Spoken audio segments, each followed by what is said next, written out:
జోగులాంబ గద్వాల జిల్లా కలెక్టర్ కార్యాలయంలో ప్రజాపాలన దినోత్సవం నిర్వహించిన కాంగ్రెస్ ఎమ్మెల్యే బండ్ల కృష్ణమోహన్ రెడ్డి. ఈ కార్యక్రమంలో తనతో పాటు బీఆర్ఎస్ పార్టీ నుంచి వచ్చిన నాయకులను స్టేజ్పై కూర్చోబెట్టడంతో ఆగ్రహం వ్యక్తం చేశారు ఒరిజినల్ కాంగ్రెస్ నాయకులు. జంపింగ్ జపాంగ్ నాయకులంతా స్టేజ్ పైనే ఉన్నారని, తమకు లేని ప్రోటోకాల్ వాళ్ళకు ఎక్కడిది అంటూ బండ్ల కృష్ణమోహన్ రెడ్డిపై తిరుగుబాటు చేశారు కాంగ్రెస్ పార్టీ శ్రేణులు. కాగా తిరగబడ్డ నాయకులను అక్కడి నుంచి బయటకు పంపించేశారు పోలీసులు.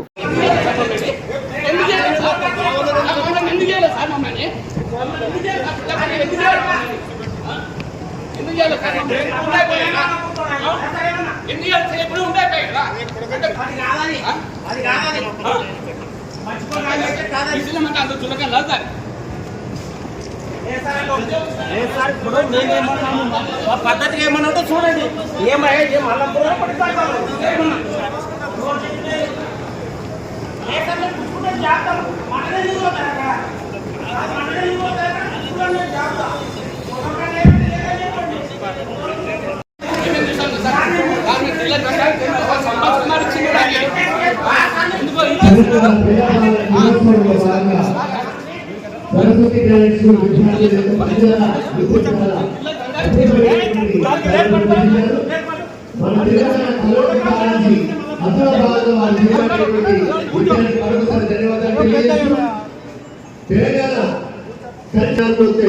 చక్కటి నృత్యాన్ని అతిథుల ముందు ప్రదర్శించడానికి సిద్ధంగా ఉన్నారు.